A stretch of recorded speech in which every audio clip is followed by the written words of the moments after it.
Thank you for listening to this episode. Make sure you come back for the next episode covering the points of this conversation. And follow the podcast on social media by finding @Prestigious_Pod. Follow me, Mr. Kent, at Mr. Chris R. Kent. Follow me, Chris Bean, at Chris Bean Official. Join our Discord for exclusive content and personal interactions. And if you'd like to be coached on how to live a more prestigious life, you can reach out to me, Chris Bean, on one of my social media platforms, or by emailing the podcast directly at prestigiousInitiative@gmail.com. Lastly, sign up for our newsletter either through social media or on our website. This is the Prestigious Initiative. Welcome. I'm Chris Kent, and I'm joined by Chris Bean. Hello, Mr. Bean. Hello, sir.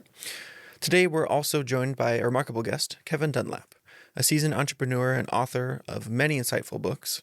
Today, we're going to dive deep into the world of entrepreneurship and personal development with Kevin. Kevin, thanks for being here, sir. It's my pleasure to be here, and I'd love to share with you whatever knowledge that I can. We're looking forward to it. Can you kind of start by telling us a little bit about yourself and what brought you to where you're at today? Well, my name is Kevin Dunlap, and my journey on the road of entrepreneurship I began back in the last time I had a full-time corporate America job is when I was working on this little project as a computer programmer known as Y2K. And after I got downsized back then, that's when I realized there's really no stability in corporate America or the corporate world, in case you could have people from other countries listening in. And that began my journey. At that time, I did not realize that basically anybody could become an entrepreneur if they wanted to. At that time, back in 1999, I thought you had to be rich to be an entrepreneur. I mean, I thought of the person who owns a McDonald's or the person who owns a franchise, that this is going to cost them all this money, hire all these employees. And I just did not know what I did not know what I did not know. And that after I started that first business, which was through a network marketing company, that's when I realized, hey, I can do this on my own. And that led me, the network marketing company went out of business a few months after I started with them. However, that began my journey of being bitten by that entrepreneurial bug. Shortly after that, I started to get into real estate. I moved to Las Vegas, started a real estate consultation business. 8 years later, became a realtor, and then that led me to where I am now, where I'm now a 4-time published author. I have my own podcast for entrepreneurs called Business Amplified. And I really enjoy educating other people around what they need to know about running a business. So back in 2021, I wrote my 4th book called Launch: The A to Z in Creating a Successful Business. And then in 2022, I moved to Raleigh, North Carolina, where I formed my company called Optimal Performance Academy, where it is a school for entrepreneurs. We do online courses, one-on-one coaching, group coaching, and many other things to educate people on that on the role of being an entrepreneur. It doesn't matter if you're a coach, if you're a real estate agent, you're a mortgage lender, all of these are entrepreneurial journeys that people need to start learning how to be more effective in their business. Oh, that's awesome. Yeah. Just starting off of that introduction there and hearing kind of where you started and where you are now, I want to unpack a lot of that stuff throughout our conversation today. And I think the coolest thing about that is, hearing where you started and not even realizing that anybody could be an entrepreneur and you can take it from any kind of point of where you're at to see that now you are filling that need. You are there to help other people realize what they can do, what they're capable of doing, and help educate them is awesome and great to hear your journey from A to Z and well, not even Z, because I'm sure you're not done, but to where you are now and how you're able to fill that role. So I kind of want to go back, like I said, and work through some of the things that you mentioned. And I know that one of your books is titled Designing Your Own Destiny. And obviously you've done that for yourself. And can you tell us a little bit about what inspired you to write that book and a couple insights or key takeaways from that specific book? Designing Your Own Destiny came out in 2017, and that was actually my second book. And after I wrote my first book, I then realized I wanted to write my second book, which is more based on not only entrepreneurship, but also personal growth and personal development. That book is when I realized I needed to hire a coach. So I did hire a book writing coach. I hired a content editor to go through the content. We went through multiple reviews of that book. And what inspired me to write that one was because I wanted to be more in the personal growth and personal development space. That again came out in 2017. In 2010, I took my first in-person live personal development course. And that book was based upon a lot of the stuff that I'd learned over those 7 years. Now, it was just me really working on myself. Now, that book is also a workbook. So I do have different exercises in the book. So as you're going along, we're going to be teaching a lesson. Then let's say, hey, let's participate for you, the reader, to also now get involved. So that way you can start on your own journey. Now, people that have gone through a lot of personal development will probably relate to a lot of the things in the book. Like you said, you asked me for an example of something I had in the book. The first thing that comes to mind is uh, is a a thing that a lot of people do where they play the role of the victim instead of being responsible.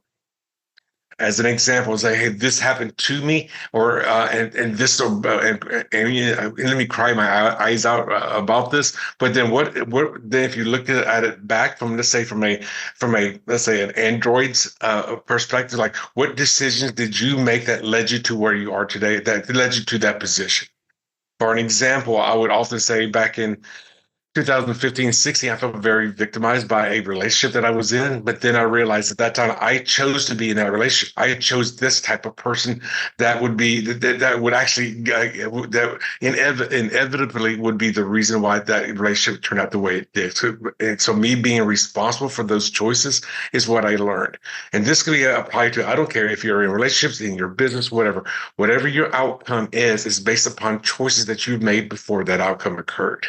And then what can you learn from those choices? So instead of being a victim all the time, how can I be responsible for this outcome of this situation?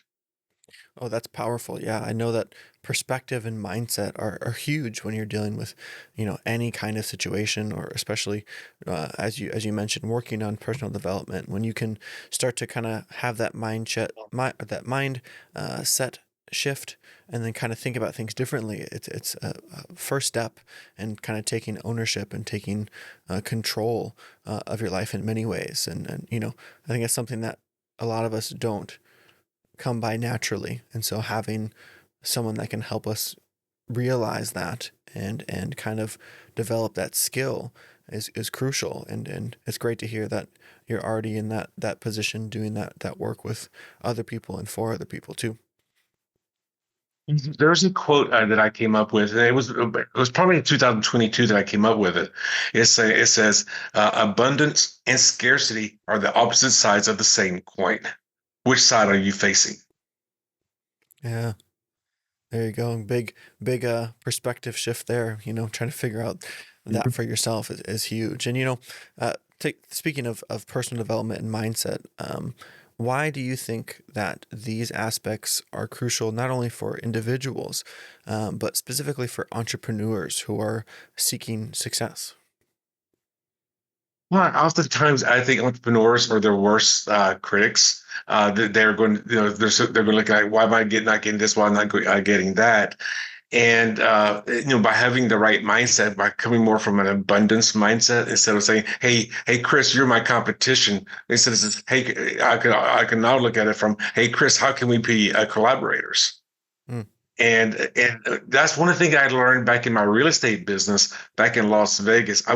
Before I became a realtor in 2012, from 2004 to 2012, I ran a real estate consultation business. And the consultation I mainly was doing lease option or rent to own real estate. So I was connecting owners of properties with tenant buyers of people who wanted to buy that property. And then I ran into somebody else that did exactly the same thing I did.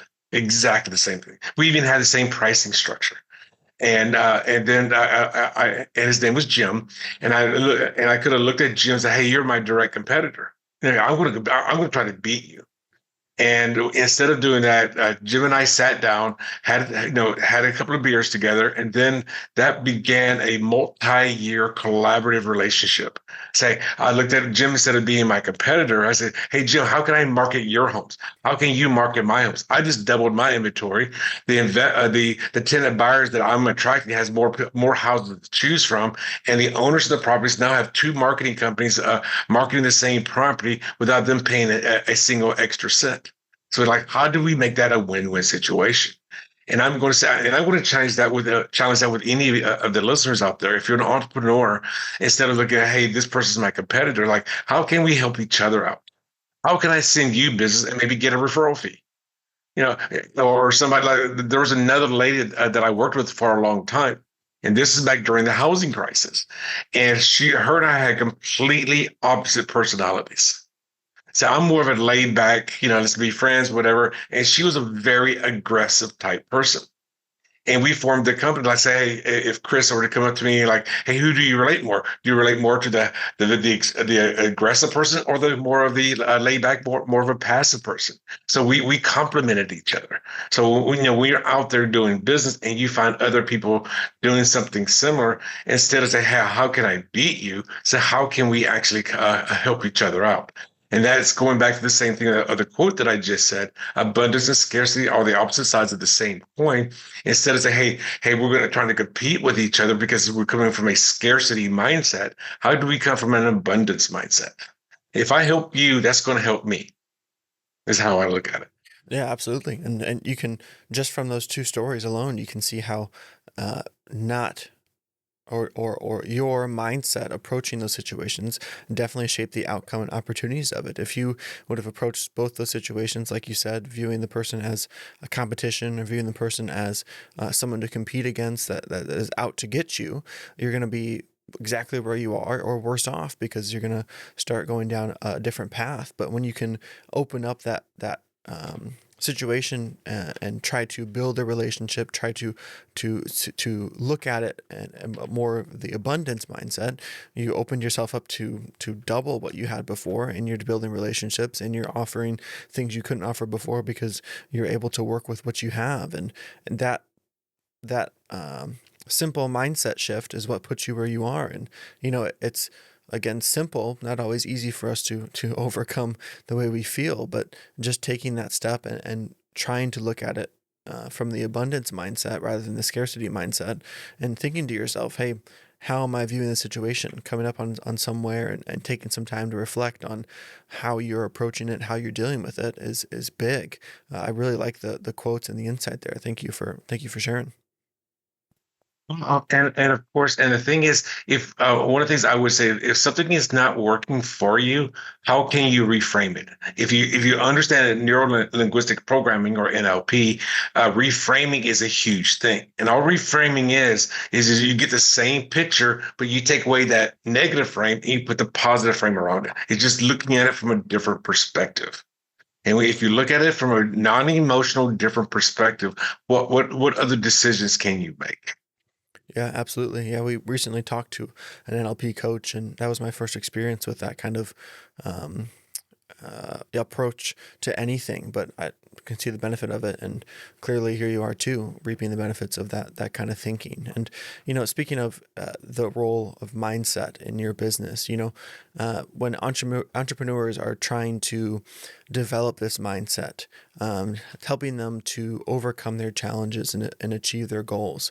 What are your top tips for trying to approach challenges with this kind of abundance mindset and using that to your advantage? Well, one thing, if you have let's say, an overwhelming challenge coming up or potentially coming up, the first thing is, what are some of the steps? How can you break that down into smaller challenges, more achievable challenges, and then game plan around how to solve those challenges. So it's like taking baby steps. And when you start looking at these as not something huge and overwhelming, like, okay, we got this huge A coming up. How can I break that down into a B, C, D, E, F, and G? And then what steps can you do to get through those smaller steps? By the time you get to that big step, or that final step, it's either that you've already got the momentum, or that you've looked at your certain things from perspective, and then maybe how can they be your not only the co-conspirator, but your business partners in that challenge. Yeah, for sure. Definitely. Again, it's huge, the way that your mindset can impact everything, and the way that you approach certain situations can change, well, like I said, change everything.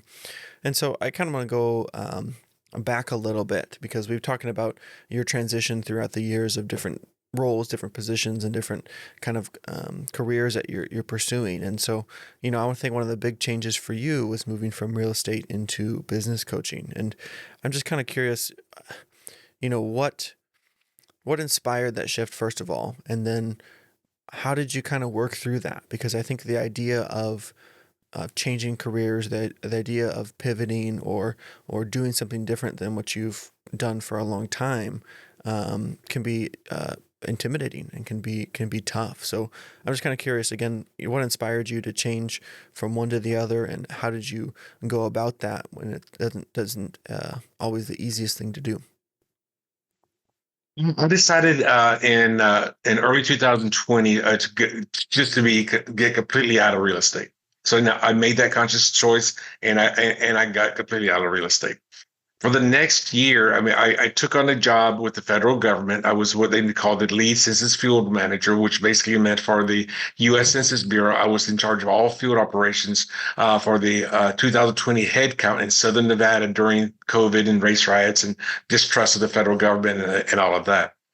In 2021, when I wrote my book, launched A to Z, and created a successful business, one of the things that inspired that writing of that book was 10 years from 2010 to 2020 of all the real estate seminars and workshops and stuff that I went through.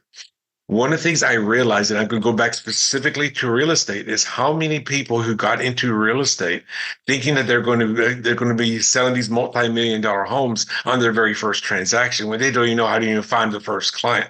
And I found so many real estate agents specifically, because that was the world that I was traveling in, had no idea how to run their own business. One of the things that they realized, or I realized, is that that when a person became a real estate agent, they're still looking at it from a 9 to 5 employee mindset, not realizing a realtor is a self-employed person. Yes, they hang their license at a brokerage, but they're responsible for finding their own clients. They're responsible for nurturing those clients. They're responsible for all of that stuff. And I just saw just how unknowledgeable these people were as entrepreneurs. So that is what inspired me to write my book in 2021. I started writing it in like November, December of 2020, and I released it like in March or April of 2021. That's what created that book. When I moved in March of 22 from Las Vegas to Raleigh to be closer to family, that's the reason I moved. That's when I realized that, hey, this book can become a business. And that's what inspired Optimal Performance Academy. If I never wrote the book Launch, I never would have formed OPA. Hmm.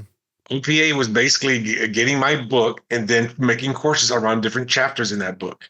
And that inspired me. And that's what made me start to realize, like, I need to work with entrepreneurs, especially startups or people that are 1 or 2 years just getting started, to help them figure out, how to run a business, how to be successful in business.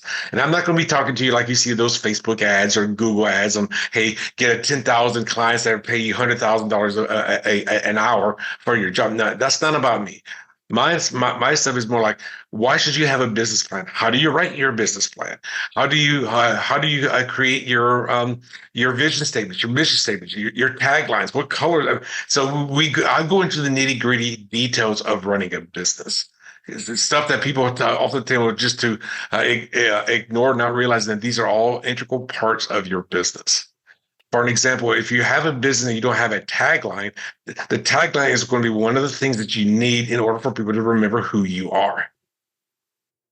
And that's just one element of that. I mean, we go into I go into I think that book has 42 different exercises in it, and because that's all my fourth book is also a workbook, just like my second book, like the one that you mentioned.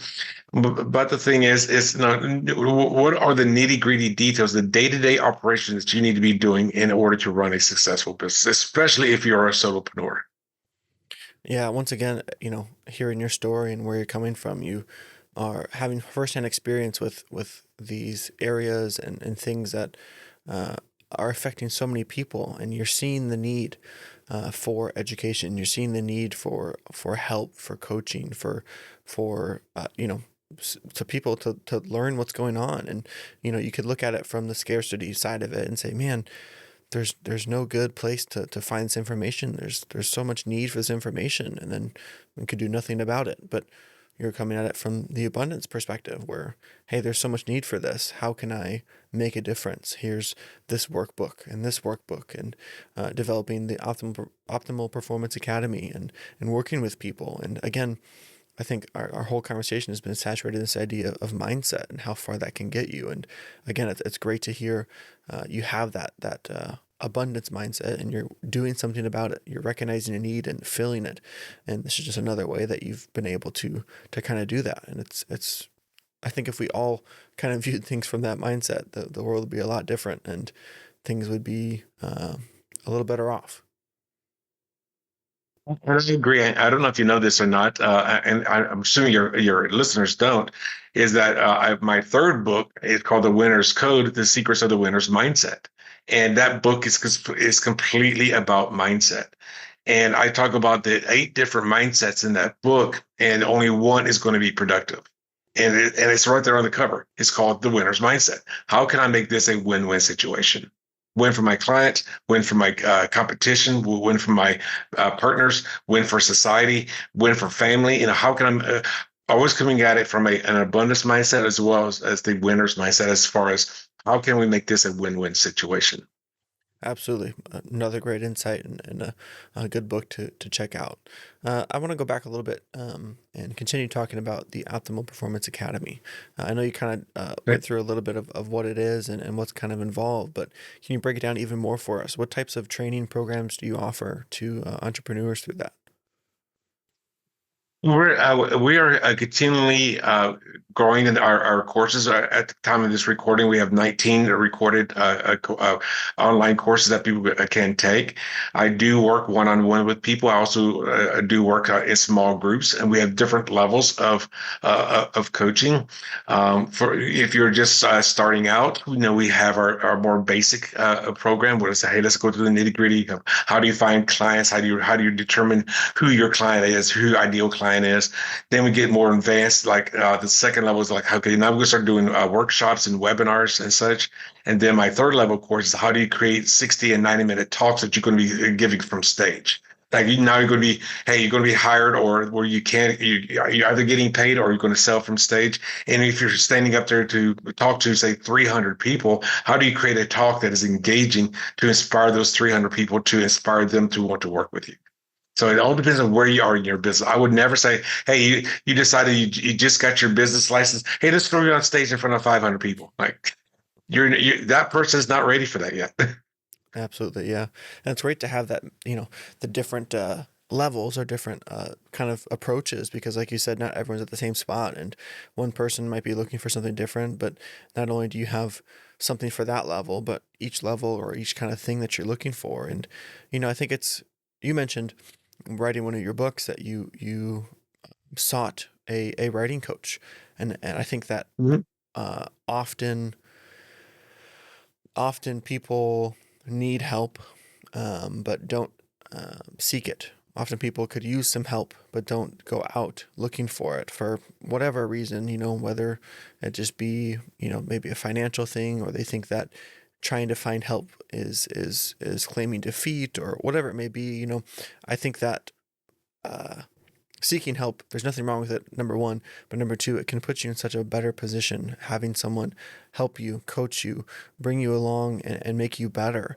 And so to hear that the Optimal Performance Academy has so many different levels of that is huge, because you know it's intimidating to number one, look for help sometimes, but number two, try to figure out exactly what you need. But when someone can come alongside you and say, "Hey, where are you at? Let me meet you where you are. Let me try to help you with whatever you're working with," and coming at it, which I know that you would, from that, that win-win mindset, that winner's mindset, and that abundancy mindset, where it's like, how can we make this beneficial for everybody?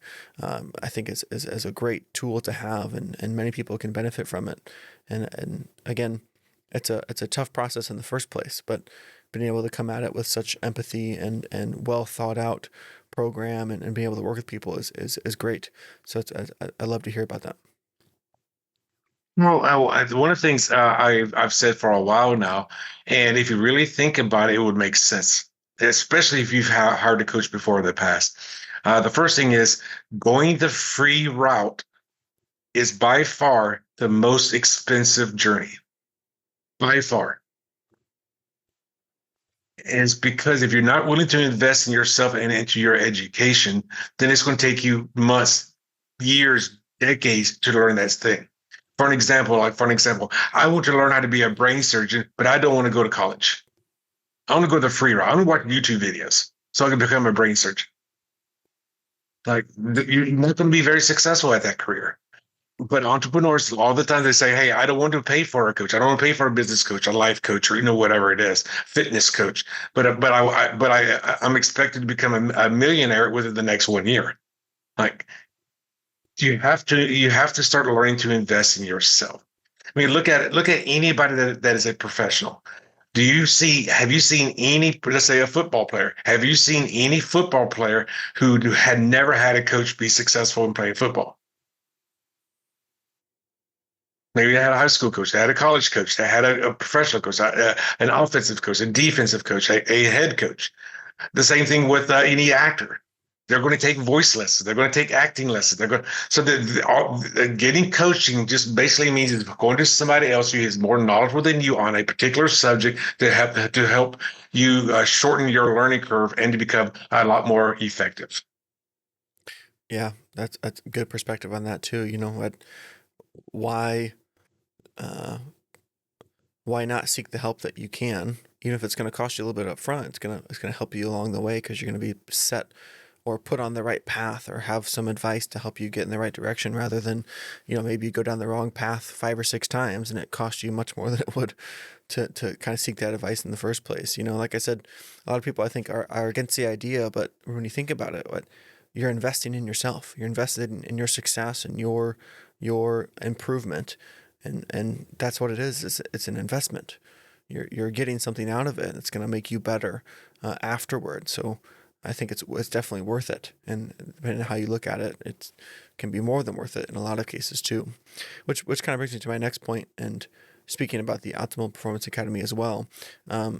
As I understand it, your goal is to help 100 entrepreneurs become six-figure wage earners for their businesses. And, how do you go about achieving this, first of all? And if you can give away some secrets, what kind of advice do you have for aspiring entrepreneurs listening right now? The thing is, you have to. 'Cause I used to be a college math teacher as well. I did that for a few years. And the thing is, I always talk about perspective. I mean, that's by far to me one of the most important things. To become a six-figure wage earner, first off, you got to look at what product, service, or that you're going to be selling. And then my goal is that, hey, let's get $100,000. Let's divide that by 12. 100 divided by 12 is approximately $7,000. So how can we get your business to the point where it's making $7,000 per month? If you're selling a $1,000 product, okay, that means you need to get 7 sales. How do we get you 7 sales? This is a form of reverse engineering. If you're selling a $10,000 product, okay, how do we get you to make 1 sale, or 1 sale every 6 weeks? The thing is to reverse engineering, whatever your goal is, break it down into more, like we said with the challenges, you break it down into more actionable steps. And then how do you create your motivation or your sales process to hit those numbers? And once you start realizing that, hey, I'm making $6,000 or $7,000 a month. Oh my gosh, I've got $100,000 business. I got a six-figure business. Okay, now how can we scale that up to another a multitude of 10? And now you're looking at $70,000 a month or $65,000 a month. Now you've got $1 million business. So that's to me how instead of looking at, because 100,000 is going to be overwhelming, but 7,000 a month is not quite as overwhelming. Now the thing is, how do we make the action steps to get there? I mean, if it's going to having a workshop, and your workshop is say $100, but your end process of the workshop is a $7,000 result. So how do you get more people into the workshop to get the $7,000 result? And how many workshops per week, per month are you going to be having? So it's all about breaking the numbers down into a much smaller value or a dollar amount, and then how do you create the action steps around that? And it could even be something that's going to be a step, in mathematics is known as a step function. Okay, I need $7,000 a month. Well, $7,000 a month does not necessarily mean 7 times 12. It could be 0 in the first month, 1 in the second month, 2 in the third month, and it's going to incrementally get bigger.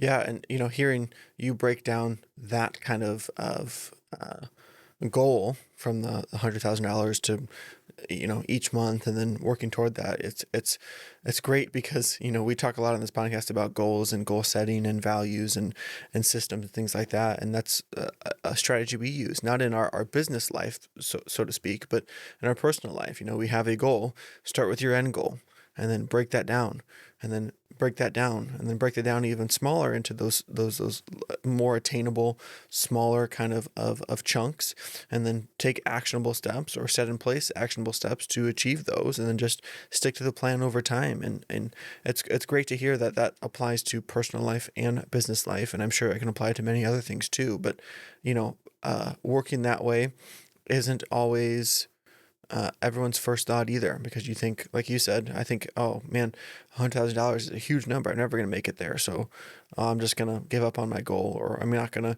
to keep track of what I'm doing, or try to put the actionable steps in place to achieve it, because it's too big. But break it down. Break it down into steps that you can manage, or chunks that you can manage, and then do the work to actually get to those points. And those are the things that I think are key in success. But it's not always our first thought when it comes to making those goals and actually achieving those kind of larger goals. Well, and the thing is, because we talked about goal setting, and one of the things I talk about in my second, third, and fourth book, because I'm sure most of your viewers and listeners have heard of SMART goals, but to me, a SMART goal is not strong enough. So I came up with that I call a SMART-T goal, and that's spelled SMARRTY. If those of you know what a SMART goal is, we already know it has to be specific, has to be measurable, has to be attainable. The R could be one of a few different things. Most people understand it's going to be something that has to be relevant. But the way I learned SMART goals is R has to also be where you're taking a risk, which means you have to be doing something different. And then we all know that it has to have a time frame on it. So a SMART goal is a very good first step. I call it's an elementary school step, where you have to have the letter Y on the end, because the letter Y is by far the most important thing. So when you're setting these goals that you're going to be going after, the last letter is by far, again, the most important. And the Y stands for, what is your why? Why are you doing it? A SMART goal without a why is just a dream. But a SMART goal with a purpose, what is that internal or external reason that you're doing it? That is going to keep you motivated, and it has to be something that's going to be very deep inside of you. Your SMART goal maybe, or SMART goal maybe, hey, I want to make $7,000, $8,000 a month. It's because I want to have I want to have $10,000 in the bank. That's my goal. Like, that's not good enough. No, why is it that you're doing it? And I'm not going to curse on your show, but the thing is, if somebody comes up to me and they give me their why, I'm going to say BS. What's your real why? And they say, well, okay, this is my real. That is also BS. What is your real why? And you have to dig deep. This happened to me one time. I was staffing a personal growth class. I was one of the helpers, and we were sitting around in a group. And this one guy was sitting next to his wife. He goes, and his smart goal at that time, because they didn't talk about Smarty. And he was saying, I want to be able to take my wedding ring off my pinky finger and put it on my ring finger. And his wife was sitting next to him. And she's like, "Oh, that's so sweet." And I looked at him. I'm not going to mention this name. I looked at him and I go, "That's BS. What's your real why?" And he looked at me like, "Oh my!" I just called him out. And then he thought for a moment. He goes, "I want to be able to. I want to be alive when my children graduate college and get married." You go, there's your why. Yeah, yeah, it's great to hear you mention that too, because that's something we talk about is having a why for your goals, having a why in your values, and how important that is. Like you said, something that's rooted deep in who you are and what you really believe in. And that's going to help you to really push through and achieve those goals. And sometimes we lie to ourselves about what the why is, and it's not really we're not really what's pushing us through or really what we need to kind of focus on, but that deep intrinsic reason for doing what you're doing is going to help you through a lot of challenges, a lot of hurdles, and those days when you wake up and you realize, hey, I don't necessarily want to do this today. However, the reason I'm doing this trumps that kind of feeling, and I can actually make it through and power through anything that's going on. And that is the key ingredient to achieving those goals and being successful and just getting things done, getting done the things you want to do, and having that drive in life is that why. It can't be understated. Why is very important. And it's good to hear you talk about SMART goals too, because we talk about SMART goals and kind of the downfalls of them. It's a good place to start, like you said, but sometimes it's lacking some things. And so kind of taking that to the next step like you have, including the necessity of risks, but then also the importance of a why is huge as well. And I've never heard anyone talk about it the way you did. So thank you for sharing that insight as well. Well, I didn't. I mean, I talked about it a little bit in my second book. I didn't really have an acronym for it at that time, but by the time I wrote my first book, I had it as an acronym. There you go. Yeah, and everyone loves acronyms, so it's easy to get on board with that there. Now, excuse me. Um, you mentioned recently moving to North Carolina, and I'm just wondering how that has influenced your work and services that you offer through Optimal Performance Academy. I know you said you did it for to be a little closer to family, which again ties into a why behind what you're doing, why you're doing what you're doing. But how has being somewhere else kind of made a change for the Optimal Performance Academy?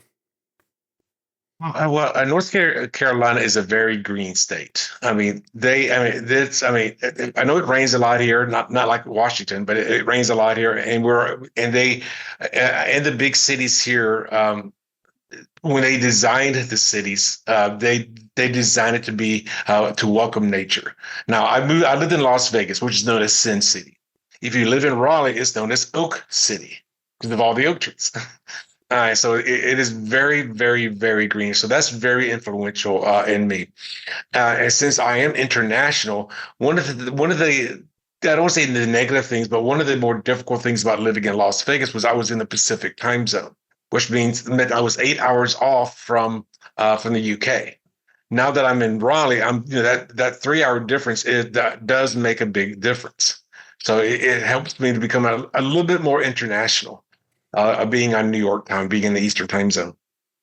And also, it allows me to be even more effective to be on a national basis. Because when I lived in Vegas, if I got up at 8 o'clock in the morning and said, "Hey, let's start working," it's already 11 o'clock going on noon on the East Coast.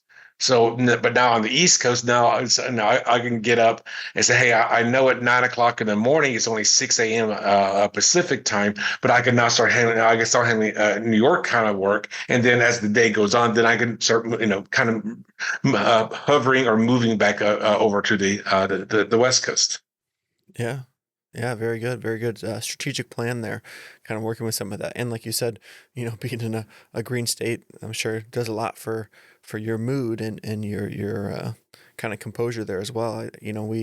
We live in the Midwest, which has a very large variety of weather, and whether we are aware or not, it does play a big part on your kind of countenance and the way you feel. And but like I said, good strategic advantage for you to be able to work in the different time zones and kind of move through some of that. And before we kind of wrap up here, Kevin, do you have any parting advice or insights for listeners who may be considering becoming entrepreneurs or just seeking to grow in their personal lives?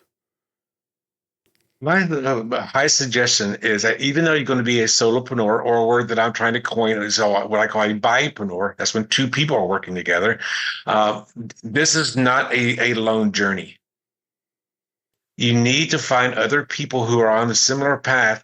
Get coaching when as soon as possible, regardless of whatever your business is, because that coaching is going to help you. I don't care. It doesn't matter if you work with me or you work with somebody else, but go out there and become a sponge. Start learning as much as you can. Be coachable and be willing to take the advice that person that's much further learned than you are. What they give, because a lot of times when somebody teaches or coaches, they understand that, hey, if you do A, B, C, and D, is automatically going to happen. But you may not realize that. So definitely be open to being coached or trained, and be a voracious sponge. Be willing to. When I first started in real estate, I started reading all the real estate books that I could, and I'm going to show you a technique that I did, and this is so that I could become a much better person in real estate and much more knowledgeable. I would go out and read a book. I would read 2 chapters, maybe 3 chapters, and I'll put the book down. Then I'll get back up and I'll reread those 3 chapters, and then I'll be in a notebook. I'll be writing down all the highlights from those 3 chapters. I've read it. I've read it now twice. Now I'm taking notes on it. Every time I read a book and I took notes on it, I would pretend to myself that by the time at the end of this book, I have to take a final exam on this book, on the content of this book, and I have to pass. And I did that for maybe 20 different books. It took me a long time to read, let's say, a book like, say, Rich Dad, Poor Dad, or let's say like a book like Rich Dad, Poor Dad. Yes, you could probably read that book in 2 hours. It will take me 3 days. But the thing is, now that I read the book a second time. I took notes on the book, and now my notes became would become my next book that I would read. Therefore, I gained a lot of knowledge over that time. So be a voracious reader. Hire a coach. I hired a coach myself. I was a Rich Dad coach. That's when I moved. That's the whole reason why I moved to Las Vegas, was because of my coach. Be willing to invest in your own education. Very good. Yeah, very good advice. Thank you. Where can listeners find out more about you? Well, we do have a website. It's for Optimal Performance Academy. That's going to be at optimalperformanceacademy.org. Again, that's optimalperformanceacademy.org. Very good. Awesome. Yes. Thank you so much, Kevin, for joining us today. Your journey and your insights are truly inspiring. Thank you very much. It was great to be here. And to our listeners, thank you for tuning in to another episode. Remember that you have the power to design your own destiny. Stay inspired, and until next time, unlock your potential, design your destiny, and keep reaching for greatness.